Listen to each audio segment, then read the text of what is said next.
Welcome to Inside Vietnam. I'm your host, and today we've got a story that's going to hit different for anyone who's ever thought a change of scenery could fix what's broken inside. This is Dale Hutchins, 67 years old, retired diesel mechanic from Birmingham, Alabama. Spent 40 years with his hands in engine blocks and his heart in a marriage that lasted just as long. When that marriage ended in the worst way possible, Dale did what a lot of men his age do when grief becomes unbearable. He looked for an exit. He found Vietnam. What happened next changed everything. Dale thought he'd found something real in a country where everything felt new. He thought his years of loyalty and hard work had taught him how to recognize the genuine article. He thought loneliness made him careful instead of vulnerable. He was wrong about all of it. This one's going to stick with you because Dale's not some reckless kid or a drunk throwing money around. He's a careful man who made one decision after another that seemed reasonable at the time. And by the time he realized what was really happening, it was already too late. Here's his story, in his own words. My name's Dale Hutchins, and I need to tell you about the biggest mistake of my life. Not because I'm looking for sympathy, but because maybe if I'd heard a story like this 3 years ago, I wouldn't have made the same damn choices. I'm from Birmingham, Alabama. Spent 40 years at Morrison Truck and Diesel, working on Freightliners mostly, some Kenworths. Started there when I was 23, right out of trade school. Met my wife Linda at a church barbecue that same year. Married her at 24. We'd bought a little ranch house in Irondale when I was 26. 3 bedrooms we didn't need because Linda couldn't have kids. Doctor told us that after 2 years of trying, we made our peace with it, poured ourselves into other things. Her garden, my bowling league on Thursdays, church potlucks, 30 years of the same routines. And I don't mean that in a bad way. It was a good life. Steady. When I was 64, Linda started getting tired all the time. She blamed it on menopause, then anemia, then stress. Took 6 months before she finally went to the doctor. Pancreatic cancer, stage 4. They gave her maybe a year if the chemo worked. It didn't work. I took early retirement to take care of her. The guys at Morrison threw me a party, got me a toolbox cake, said I'd earn my rest. I spent the next 8 months learning how to change wound dressings, crush pills into applesauce, hold her hair when the nausea got bad. My hands were built for rebuilding fuel injectors, not this. But you do what you gotta do. Linda died on a Tuesday morning in February. Just stopped breathing while I was making her tea in the kitchen. I heard the silence from the other room, and I knew. The funeral was big. Linda had a lot of friends from church, from her garden club, from everywhere. People kept telling me she was in a better place now, that her suffering was over, that I'd been such a good husband. I nodded and thanked them, and felt absolutely nothing. For the next 2 years, I rattled around that house like a bearing in an empty engine block. Her clothes still hung in the closet because I couldn't bring myself to pack them up. Her recipes sat in a little wooden box by the KitchenAid mixer she used every Sunday. Her gardening gloves were still on the back porch, dirt under the fingernails. The tomatoes she'd planted that last spring before she got too sick went wild, then died, then came back as weeds. I'd make dinner for one, eat it standing at the counter, watch whatever was on TV, go to bed, wake up, do it again. The guys at the VFW tried. Jerry Boswell especially. He'd invite me to poker nights, tell me I should start dating, that Linda wouldn't want me living like this. But the thought of dating made my stomach turn. How do you sit across from some woman at Applebee's and pretend you're interested in her stories about her grandkids when your wife's coffee mug is still sitting in your cabinet at home? Then one night, Jerry mentioned his nephew was teaching English in Thailand. Living on $800 a month, he said, traveling on weekends, dating a local girl, having the time of his life. Something clicked. Not hope, exactly. More like possibility. Like maybe there was an exit I hadn't considered. I went home that night and started Googling. Thailand came up a lot. Philippines. Vietnam. I read expat forums, watched YouTube videos, looked at cost of living breakdowns. Thailand looked too touristy, too expensive, too full of the same American retirees I was trying to get away from. The Philippines seemed too chaotic, but Vietnam kept coming up with words like authentic, affordable, safe. The last real Asia before it all turned into Starbucks and condos. I'm not stupid. I read the warnings too. Don't marry a bar girl. Don't buy property in her name. Don't send money to her family. Don't trust anyone who's too interested too fast. I nodded along to all of it, took notes even, figured I was smarter than those guys, more careful. Looking back now, that's the part that kills me. I thought I was different. I sold the house for $95,000. Paid off, so every penny was mine. Added that to the savings Linda and I had built up over 40 years, and I was sitting on a decent nest egg. Not rich, but comfortable. My pension from Morrison kicked in, plus Social Security. I could live pretty well in Vietnam on $1,500 a month, maybe $2,000 if I wanted to be comfortable. So at 67 years old, I packed 2 duffel bags with clothes and tools and pictures of Linda, because I'm not a monster. And I bought a one-way ticket to Da Nang. Jerry drove me to the airport, asked me if I was sure about this. I told him I'd never been more sure of anything. He gave me a hug, told me to call him when I landed, said he hoped I found whatever I was looking for. I didn't tell him the truth, which was that I wasn't looking for anything. I was running from a house that felt like a museum. Running from a town where everyone knew me as Linda's widower. Running from mornings that tasted like nothing and nights that lasted forever. Vietnam wasn't the dream. It was just the exit. I had no idea what was waiting for me there. No idea that 10 months later I'd be back in Alabama, broke and humiliated, working part-time at AutoZone just to make ends meet. No idea that the silence I was running from was the most honest thing I had left. But I'm getting ahead of myself. Let me tell you how it started. Let me tell you about Da Nang, and the beach, and the coffee shop by the river where I met a woman named Lynn who smiled at me like I mattered. Let me tell you how I lost everything. The flight was long. Birmingham to Atlanta, Atlanta to Seoul, Seoul to Da Nang, 23 hours total with layovers. I watched movies I didn't care about, ate airline food that tasted like cardboard, and tried not to think about what the hell I was doing. The guy next to me on the last leg was a young teacher heading back from winter break. Australian, chatty, he asked what brought me to Vietnam. I told him retirement. He said good on me, that it was a great place to stretch a dollar. I nodded and pretended to sleep. When I stepped off the plane in Da Nang, the heat hit me like opening an oven door. It was February, which I'd read was the cool season, but it was still 85 degrees and humid enough to make my shirt stick to my back before I even got to immigration. The airport was modern, cleaner than I expected, signs in Vietnamese and English. People everywhere with their phones out, taking pictures, looking excited. I just felt tired. I'd booked a hotel for the first week through Booking.com. Some place near the beach for $20 a night. The taxi driver spoke maybe 10 words of English, but he knew where to go. We drove through the city and I just stared out the window. Motorbikes everywhere, hundreds of them, weaving through traffic like schools of fish. Street vendors on every corner selling God knows what. Shops with signs I couldn't read. It was chaos, but it worked somehow. Nobody was honking angry. Nobody was road raging. Just organized chaos. The hotel was fine. Small room, hard bed, air conditioning that sounded like a diesel engine, but got the job done. I dropped my bags, took a shower, and sat on the edge of the bed trying to figure out what to do next. It was 4 in the afternoon, and I had no plans, no friends, no idea where anything was.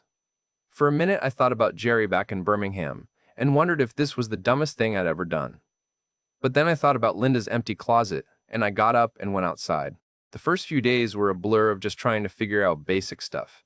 Where to eat, how much things cost, whether I was getting ripped off, which I definitely was at first. I'd point at menu items I couldn't read and hope for the best. Got a lot of pho, which was good. Got something with pig intestines once, which was not. The locals thought it was hilarious watching me try to use chopsticks. I smiled and played along because what else was I going to do? After a week in the hotel, I found an apartment through a Facebook group for expats. Studio near An Thuong Beach. $300 a month, utilities included. The landlady's name was Mrs. Hua. She was maybe 60, spoke broken English, and showed me how everything worked with a lot of hand gestures and patience. The place was small but clean. Tile floors, a bed, a little kitchenette, a bathroom with a squat toilet I never got used to. But it had a balcony where I could see a sliver of ocean between the buildings, and that felt like enough. I settled into a routine pretty quick. Mornings I'd walk down to a banh mi stand near the corner. The woman there started recognizing me after the third day, would have my sandwich ready when she saw me coming. Pork and pate, and vegetables, and some kind of spicy sauce, all in a fresh baguette. 30,000 dong, about $1.25. Best breakfast I'd ever had, and it cost less than a coffee back home. After breakfast, I'd walk. Just walk for hours. Down to the beach, along the promenade, through neighborhoods where tourists didn't go. I'd watch old men playing chess on the sidewalk, Women selling fruit from baskets balanced on their shoulders, kids in school uniforms riding bikes home. Nobody bothered me, nobody stared. I was just another gray-haired foreigner, and there were enough of us around that I blended in. The anonymity felt like freedom. Back in Birmingham, I couldn't go to Publix without running into someone from church who'd ask how I was doing with that sad look in their eyes. Here, nobody knew about Linda. Nobody knew I was supposed to be grieving. I could just be some old guy drinking beer at sunset and watching the waves, and that was enough. I met some other expats at a beach bar called Breeze. Older guys mostly, 50s and 60s, a few in their 70s. Some were married to Vietnamese women, some had girlfriends, some were alone like me. They'd sit around drinking cheap beer and telling stories about visa runs and motorbike accidents, and the best places to get a haircut for $2. One guy, Steve from Australia, took me aside after I'd been there a few weeks. He was maybe 65, pot-bellied, sunburned, married to a woman half his age. He bought me a beer and gave me the talk. Watch her wallet. Don't fall in love. Don't buy property in her name. Don't send money to her family for emergencies. Don't invest in her business. Every sob story you hear has been told 1,000 times before, and it's always the same ending. I thanked him for the advice. Told him I wasn't looking for that kind of trouble. I was just here to relax, enjoy my retirement, maybe learn a little Vietnamese. He laughed and said that's what they all say. Then he pointed to his wife across the bar and said he was one of the lucky ones, but most guys weren't. Most guys got cleaned out. I nodded and thought about how I was different, how I'd been married 41 years, how I knew what real love looked like, how I wasn't some desperate idiot who'd fall for the first pretty face that smiled at him. I finished my beer and went home feeling pretty good about myself. Looking back now, that's the moment I should have bought a return ticket. 3 weeks in, I was walking along the Han River trying to escape the midday heat. There's a bridge there, the Dragon Bridge, that breathes fire and water on weekend nights. During the day, it's just a bridge. I stopped at a little coffee shop near the base of it, one of those places with plastic chairs on the sidewalk and a menu I couldn't read. I was going to order by pointing like I always did. But the woman at the table next to mine looked up from her phone and asked in English if I needed help. Her name was Lynn. She was 38, which she told me later. Hair pulled back in a ponytail, wearing what looked like a hotel uniform, tired eyes, but a nice smile. She helped me order a café soda, Vietnamese iced coffee, and we got to talking. She asked where I was from, how long I'd been in Vietnam, what I thought of Da Nang, normal questions. I told her about Birmingham, about being retired, about how I was just trying out this expat life to see if it fit. She told me she worked at a hotel near my K Beach, reception desk, had been there 5 years. She was divorced, lived with her mother. She asked what kind of work I did before retiring. I told her about Morrison truck and diesel, about 40 years rebuilding engines, diagnosing problems, fixing things that seemed unfixable. She seemed genuinely interested, asked questions about what it was like, whether I missed it. I told her I missed the work, but not the winters. She laughed at that. Then she asked if I was married. I hesitated. Told her I was widowed. 3 years ago. Cancer. She said I'm sorry without that pitying look I'd gotten so used to back home. Just, I'm sorry, like she meant it, and then she went back to her coffee. Didn't try to change the subject, didn't try to make it about her. Just let it sit there. We talked for maybe an hour. She had to get to work. Before she left, she asked if I was on Facebook. I was, barely. She added me right there, told me to message her if I wanted to get coffee again sometime. Then she paid for both our coffees before I could argue and headed off on her motorbike. I walked back to my apartment, feeling something I hadn't felt in 3 years. Interested, not excited, not hopeful exactly, just interested in tomorrow in a way I hadn't been since Linda died. I should have known right then that I was in trouble, but I didn't. I just went home and sent Lynn a message thanking her for the coffee and asking if she wanted to meet up again later that week.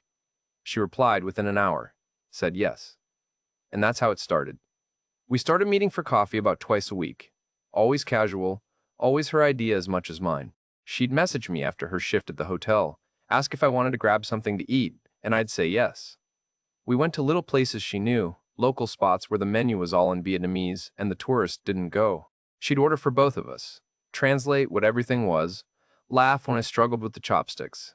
I learned she'd been married young, divorced at 32, no kids. Her ex-husband moved to Hanoi for work, and that was that. She didn't talk about him much, and I didn't push. I told her more about Linda, about the last year, about how I'd gotten pretty good at crushing pills and terrible at cooking for one. Lynn listened the way mechanics listen to an engine, paying attention to what you're actually saying instead of just waiting for their turn to talk. After a few weeks, we started taking walks along the beach in the evenings. She'd finish work at 6, swing by my apartment on her motorbike, and we'd walk down to the water.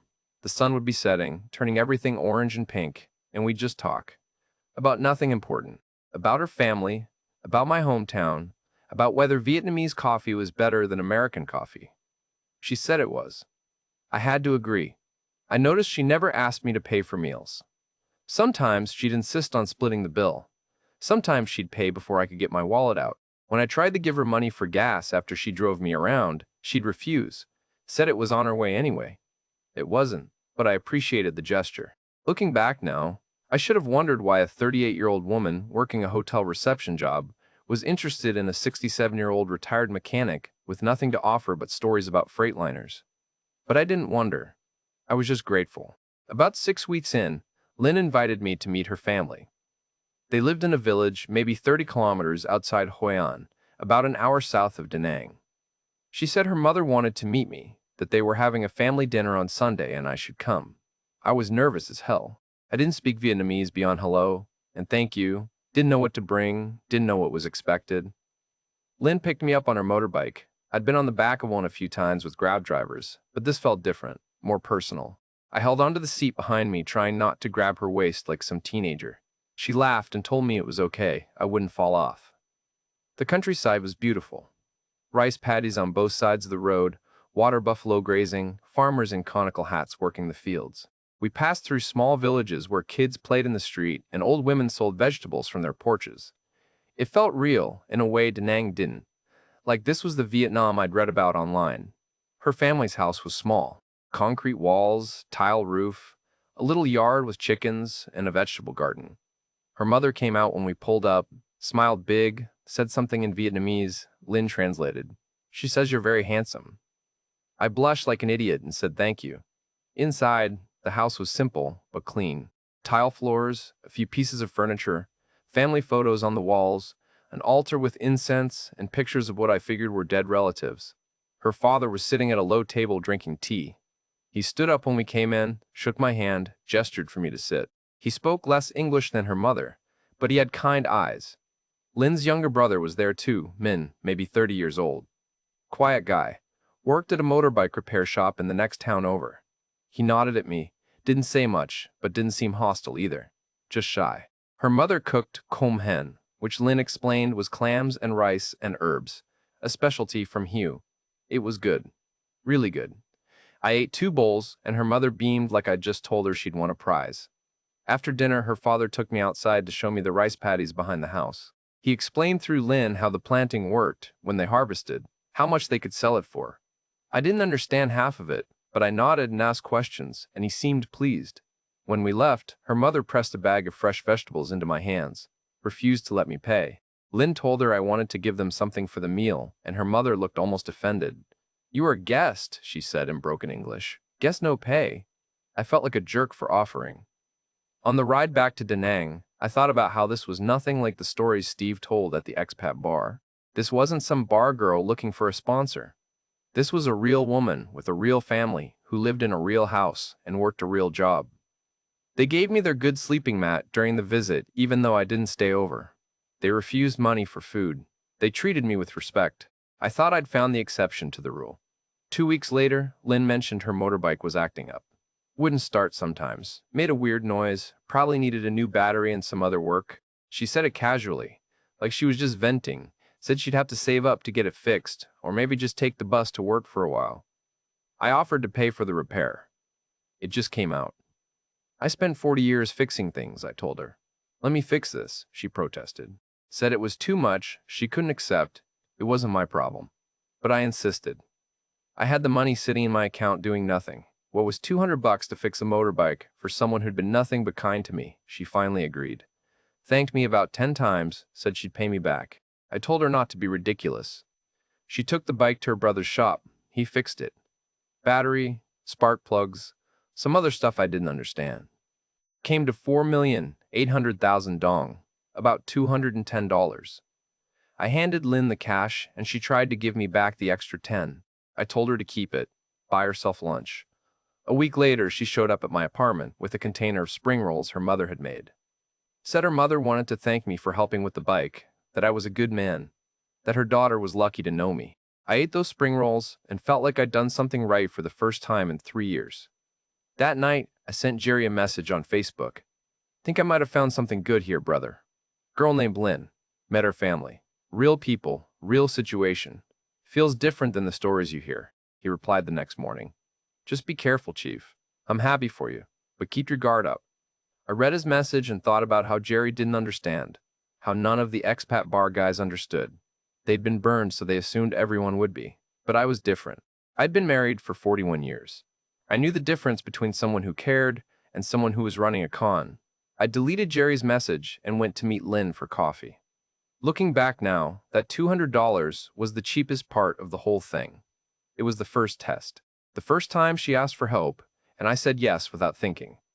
The first time I proved I was the kind of guy who'd fix her problems if she just mentioned them. I passed that test with flying colors. And that's when the real money started. By the 4th month, Lynn was staying at my apartment 3, maybe 4 nights a week. She'd bring groceries and cook Vietnamese breakfast. Scrambled eggs with tomatoes and green onions, rice porridge with pork, sometimes just bread and Vietnamese coffee. She'd leave her toothbrush in the bathroom, a spare shirt in my closet. Little things that made the place feel less like a hotel room and more like a home. I started meeting more of her extended family, her aunt who sold pho in the market, her cousins who worked construction in Hoi An, her mother's friends from the village who'd stop by when we visited. Everyone was welcoming. Her mother started calling me Uncle Dale, which Lynn said was a sign of respect. It made me feel like I belonged to something again. One evening, sitting on my balcony drinking beer, Lynn explained something about Vietnamese culture that I hadn't understood before. She said, when you're with someone in Vietnam, you're not just with that person. You're with their whole family. Responsibilities are shared. If someone in the family has trouble, everyone helps. That's just how it works. I liked that. It felt honorable. Old-fashioned in a good way. Like how things used to be in Alabama when I was growing up, before everyone got so focused on themselves. I told her that. She smiled and squeezed my hand. The second financial ask came about 2 weeks after the motorbike repair. Lynn mentioned her mother needed medicine for her blood pressure. The local clinic prescribed something, but it was expensive. 3,500,000 dong, about $150. Her mother was trying to make do with cheaper generic stuff, but it wasn't working as well. Lynn said she'd been saving to help, but the motorbike repair had wiped out what she had. I didn't even hesitate. Told her I'd transfer the money that afternoon. She cried and hugged me and said I was too kind, that her mother would be so grateful. I wired the money to Lynn's account. She sent me a photo 2 days later of her mother holding the medicine, smiling. I felt good about that one. Real good. What's $150 when it's someone's health? Then, about 3 weeks later, Lynn came to my apartment looking upset. Sat down on the edge of my bed and just stared at her hands. I asked what was wrong. She said her brother Min's repair shop was in trouble. He'd taken a loan from a supplier to buy parts, promised to pay it back when he got paid for a big job. But the customer had disappeared without paying. Now the supplier wanted his money and Min didn't have it. 47 million dong. About $2,000. I felt my stomach drop. That was real money.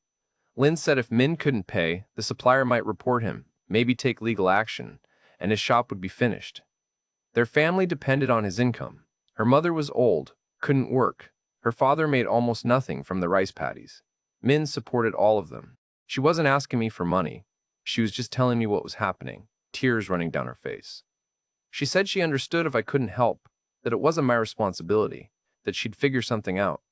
Maybe borrow from a loan shark, though the interest would be brutal. I sat there thinking about my $95,000 sitting in my Bank of America account, earning basically nothing.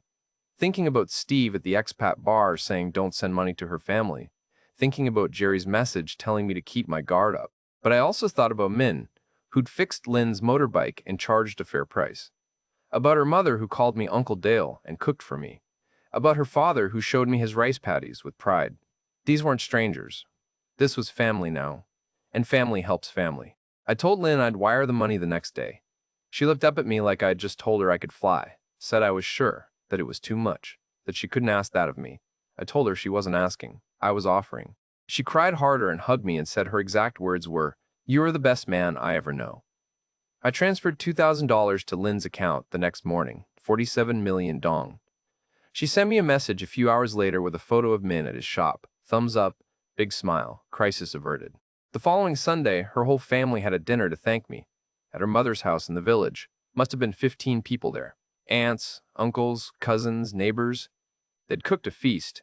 Grilled pork, spring rolls, some kind of fish soup, fresh vegetables from the garden, rice wine that tasted like gasoline, but everyone kept toasting with. Min stood up and gave a speech in Vietnamese. Lynn translated. He said I'd saved his business, saved his family's livelihood, that he would never forget my kindness. Everyone raised their glasses and toasted me, called me a good man, an honorable man, someone they were proud to call family.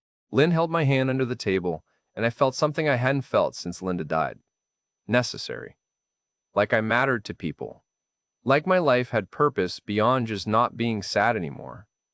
I went back to my apartment that night and did the math. Motorbike repair, $200. Medicine for her mother, $150. Mean shop, $2,000. Total spent so far, $2,350. I still had over $92,000 in the bank. My pension covered rent and food. Social Security was just sitting there accumulating. I was fine. And these were good people who'd welcome me into their lives. What was $2,300 compared to that? Looking back now, I can see the pattern. De-escalation, 200, then 150, then 2,000. Each time a little more. Each time with a good reason. Each time making me feel like a hero instead of a mark. But I couldn't see it then. Or maybe I didn't want to see it. All I knew was that for the first time since Linda died, I felt like I belonged somewhere. Like I was part of something. Like I was home. And I would have paid any amount of money to keep feeling that way. That's the part they don't tell you in the warnings. It's not about being stupid or desperate. It's about being lonely enough that belonging feels like oxygen and you'll do anything to keep breathing it. I was already hooked. I just didn't know how deep the hook had gone. It was about a week after Min's dinner that Lynn brought up the cafe. We were sitting on my balcony watching the sunset, drinking tiger beer straight from the can. She'd been quiet all evening, which wasn't like her. Finally, she said she wanted to tell me about a dream she'd had since she was a girl. She wanted to open a small cafe, nothing fancy. Just a simple place near the beach serving Vietnamese coffee and banh mi to locals and maybe some tourists. Somewhere people could sit and relax, feel welcome. She'd been saving for years, but didn't have enough. The location she wanted was available now, but she couldn't afford it. I asked how much she needed. She said it didn't matter. She'd keep saving, maybe in a few years. But I pressed her. She finally said maybe 350 million dong to lease the space, buy equipment, get started.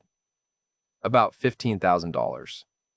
I sat there doing the math in my head.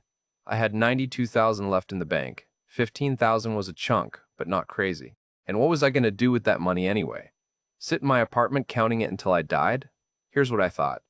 At 67 years old, retired, no kids, what did I have to look forward to? Walking the beach alone, drinking beer by myself? I'd come to Vietnam to escape the silence. And I'd found something real. A woman who cared about me. A family that welcomed me. Now I could help build something. Be part of something that mattered.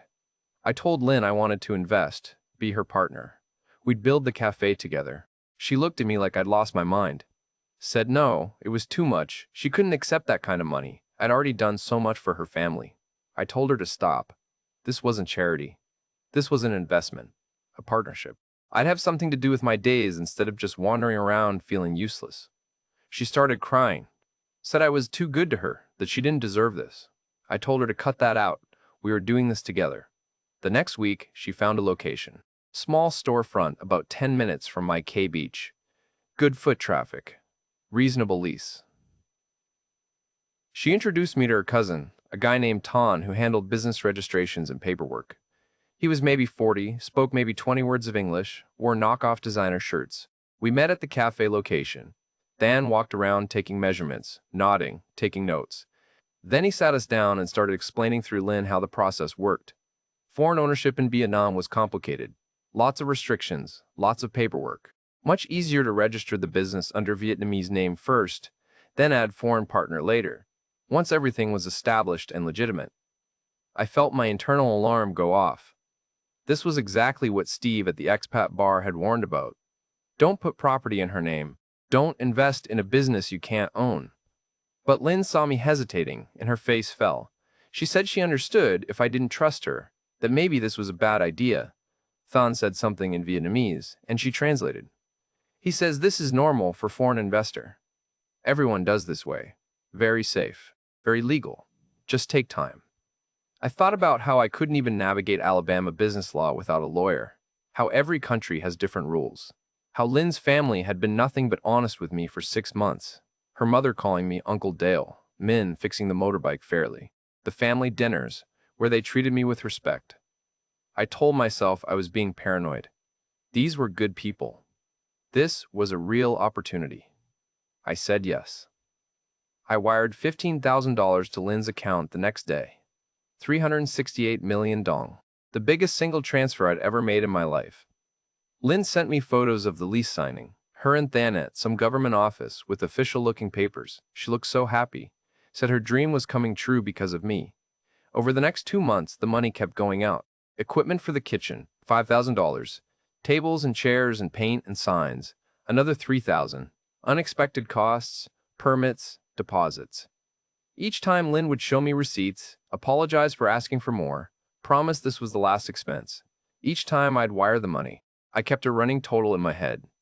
$15,000 initial investment, $5,000 for equipment, $3,000 for furniture and build-out, another $2,000 for this and that, $25,000 total.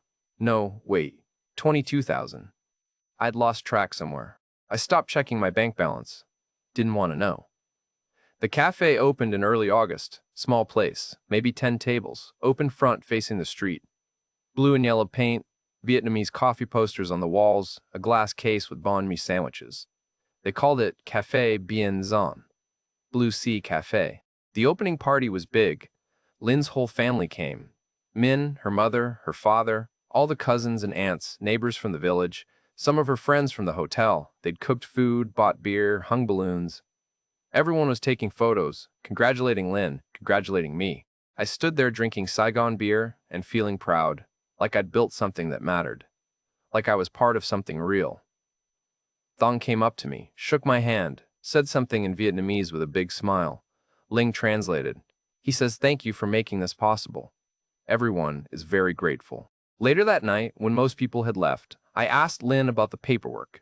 When we could add my name to the registration, make it official that I was a partner. Her face changed. Got sad, hurt. She said the paperwork was complicated, still being processed. Did I not trust her?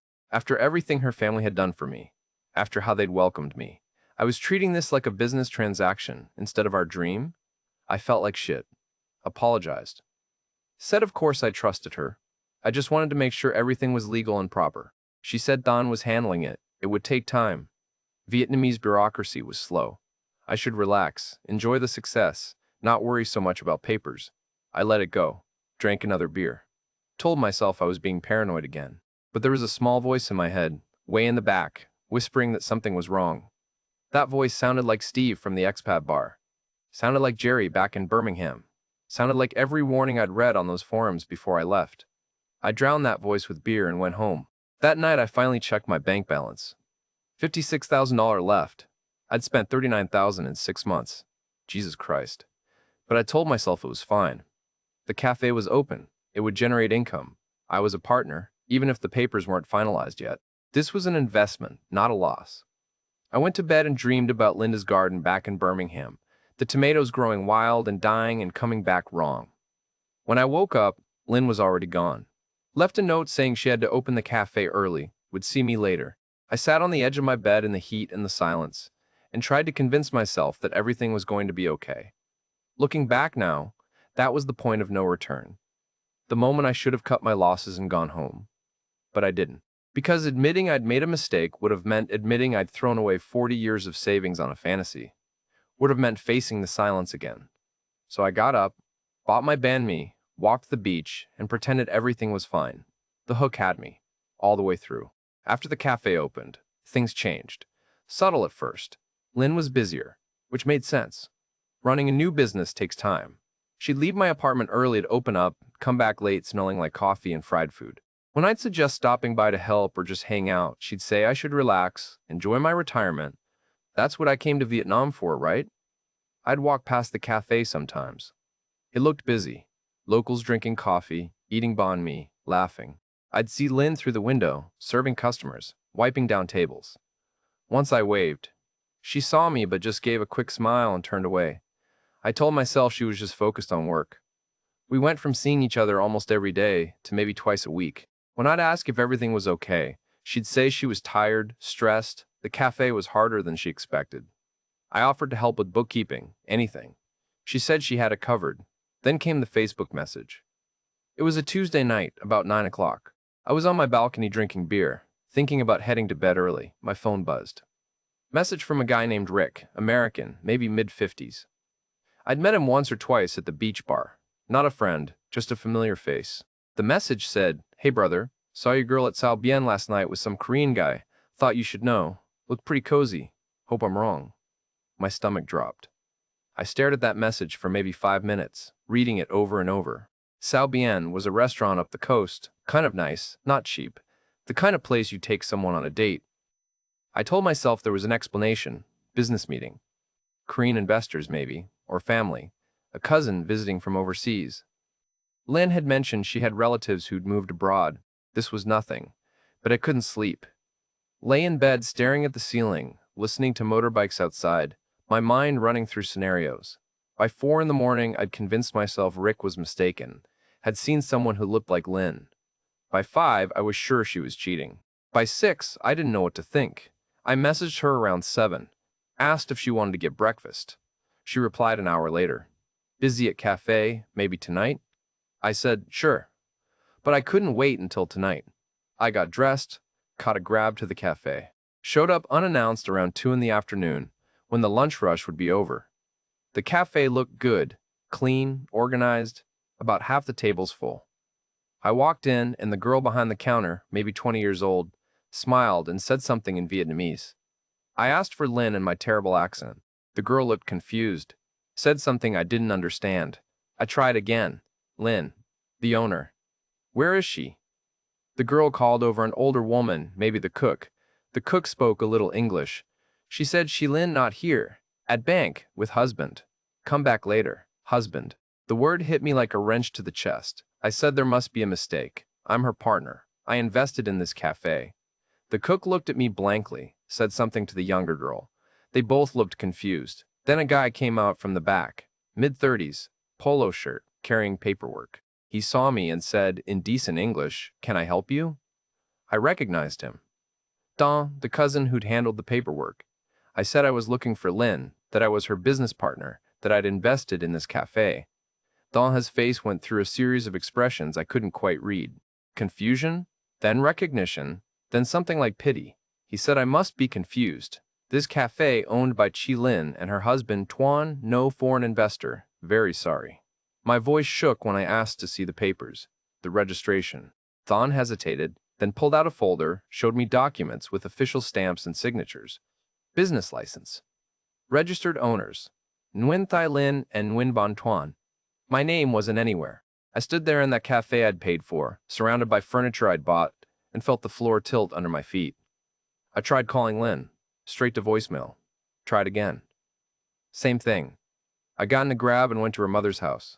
The one where I'd eaten dinner, where her mother called me Uncle Dale, where her father showed me the rice paddies. I knocked on the gate. Her mother came out, saw me, and her face went hard. She said something sharp in Vietnamese, wouldn't open the gate. I tried to explain, asked where Lynn was, said I needed to talk to her. Her mother just kept shaking her head, went back inside. I stood there feeling like an idiot. A neighbor, old guy smoking a cigarette, came over. He spoke broken English. He said Lynn always have husband. Everyone know. They think I am sponsor. This is normal. Many foreign men do this.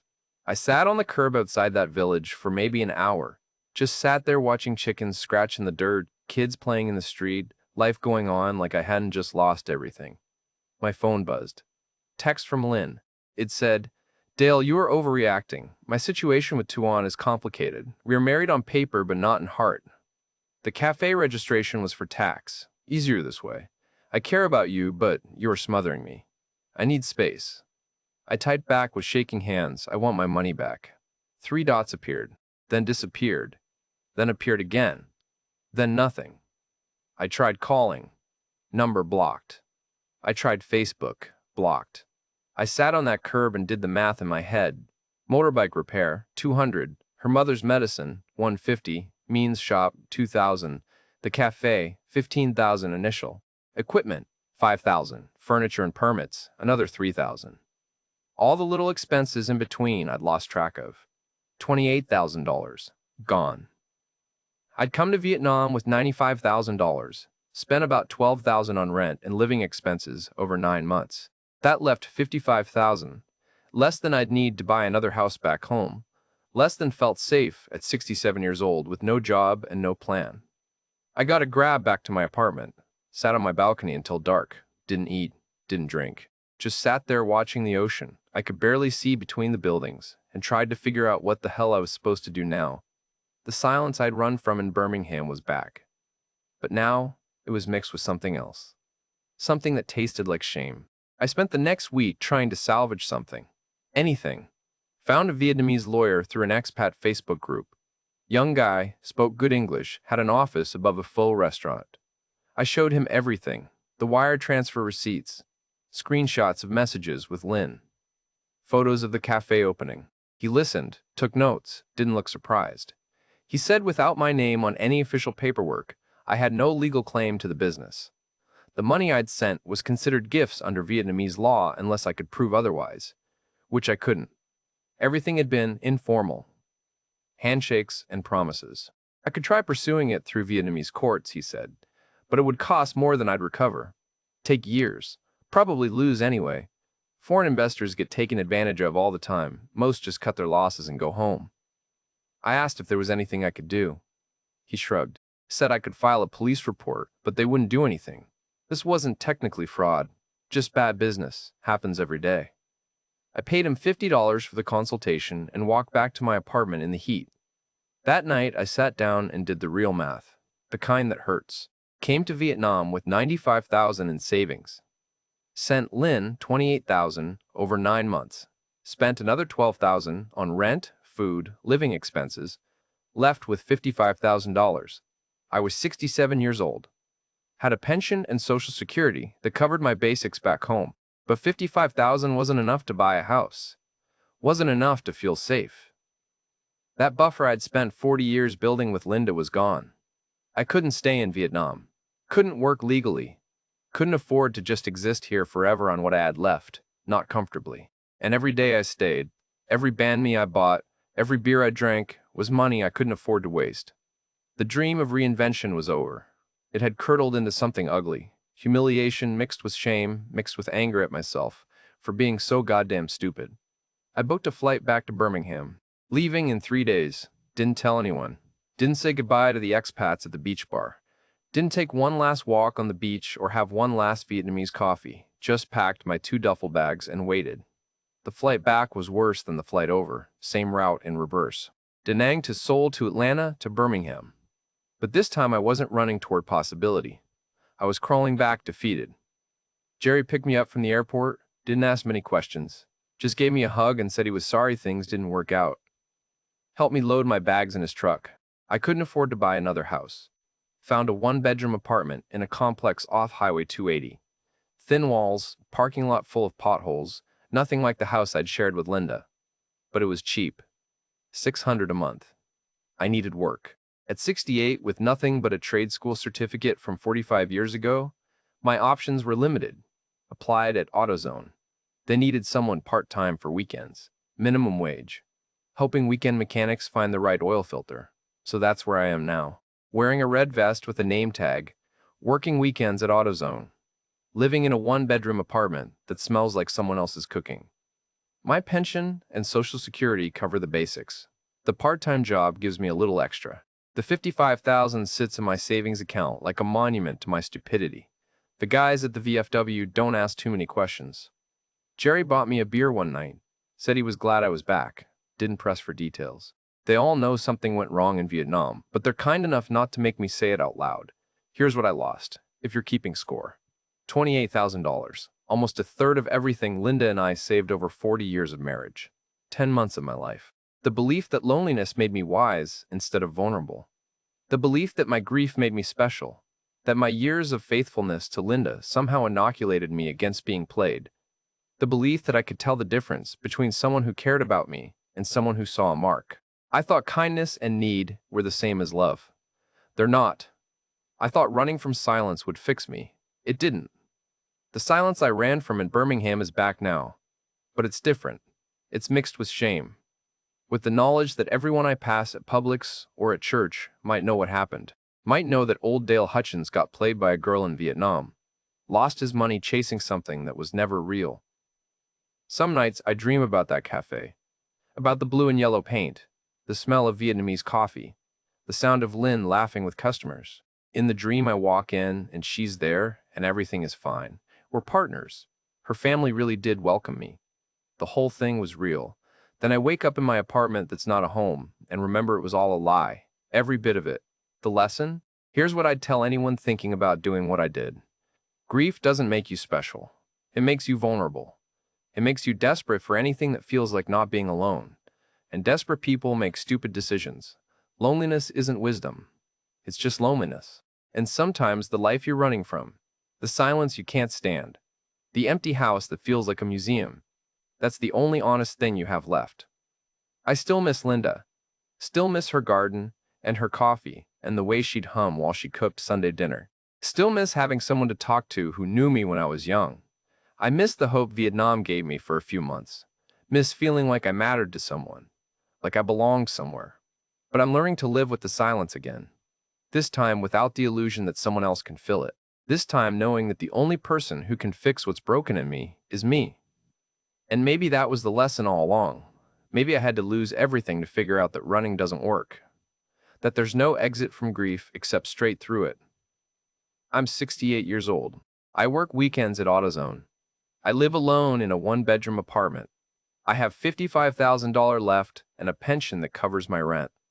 And you know what? It's enough. It has to be. Because it's all I've got. Dale's story is one we hear too often here at Inside Vietnam. Good men, decent men. Men who've lived honest lives and loved faithfully. Who come here looking for a second chance and find only expensive lessons. The pattern is always the same. The loneliness, the hope. The gradual escalation of financial requests. The family that welcomes you. The business opportunity. The paperwork that's too complicated or takes too long. The moment when you realize you've been funding someone else's life while thinking you were building your own. And it's not just about the money. It's about what these men lose that can't be measured in dollars. Their dignity, their trust, their belief that they're smart enough, careful enough, special enough to be the exception to the rule. Dale thought his 41 years of marriage meant he could spot real love. He thought his grief made him wise. He thought being careful and kind would protect him. But loneliness doesn't care how long you were married. Grief doesn't make you smart. And the people who are good at this, who make their living from lonely foreigners with savings accounts, they're better at it than you are at spotting it. If you're watching this and thinking about making the same choice Dale made, here's what I want you to know. The silence you're running from will follow you. The grief won't heal faster in a new country. And no amount of Vietnamese coffee or beach sunsets or feeling needed will fill the hole that loss leaves in you. The only way through is through. If Dale's story helped you, if it stopped you from making the same mistake, leave a comment. Share it with someone who needs to hear it. And if you've got your own story about Vietnam, about love and loss and expensive lessons learned, we want to hear from you. Thanks for watching. Inside Vietnam. Remember, sometimes the best stories are the ones that warn you what not to do.